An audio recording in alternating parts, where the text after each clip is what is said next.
Ronald Reagan.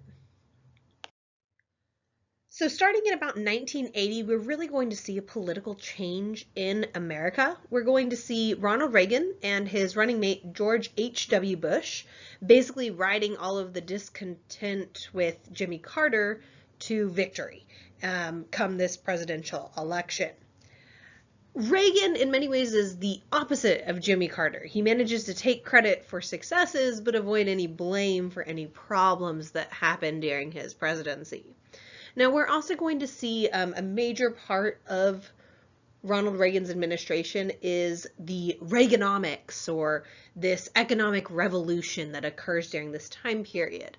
Now, as much as there's something to be said here that Reagan really is going to preside over these changes that are actually going to be initiated by other people, but he's still very much remembered for them more so than actually like planning them. When you look at who is voting for Ronald Reagan, it really depends on the time period. The thing is, he really reinvented himself throughout his lifetime.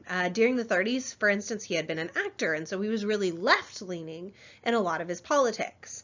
But then after World War II, he became this spokesman for big business, and so that's a lot more right-leaning in politics.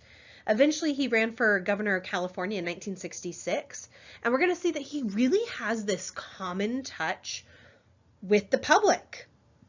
And that makes him favorable for a sizable segment of the public. He also manages to kind of tap in to like nostalgia for a simpler America.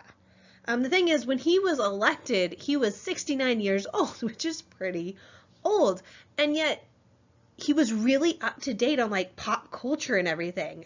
For instance, when challenging veto legislation, he literally quoted "Make My Day," quoting Clint Eastwood. The most articulate support he gets is going to come from anti-communists from Democrat and Republican parties. Basically, a lot of people who were concerned about communism didn't trust that Carter was doing enough. Whether you look at SALT II and they felt like that was America being weak, or the fact that he failed at pulling SALT II through the whole Iran hostage crisis, etc.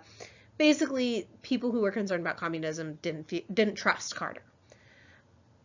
We're also going to see voters for Reagan are going to direct a lot of their anger at government bureaucracies.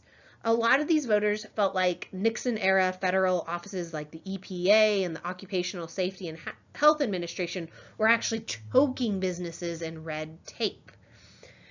We're also going to see Reagan's going to be elected with the help of disaffected blue-collar and middle-class voters who basically desert the Democratic Party at this time.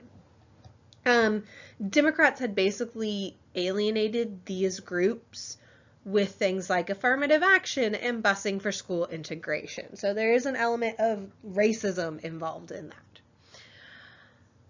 Then you have to look at Ronald Reagan himself. He's also going to just appeal to people personally with things like he survived an assassination attempt in 1981 with really fine spirits.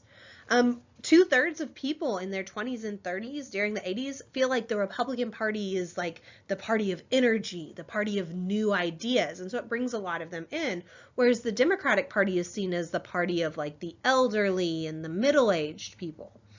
And then on top of that, Democrats really sealed their fate when it comes to Reagan going for re-election in 1984, because Democrats put forward Walter Mondale. He's earnest, he's honest, quite frankly, he's dull. And the thing is, by the time you get to 1984, the economy's growing, inflation really was in check, and so most voters didn't want Mondale reminding them of the long-range financial realities. They were looking at the short term and prosperity in America.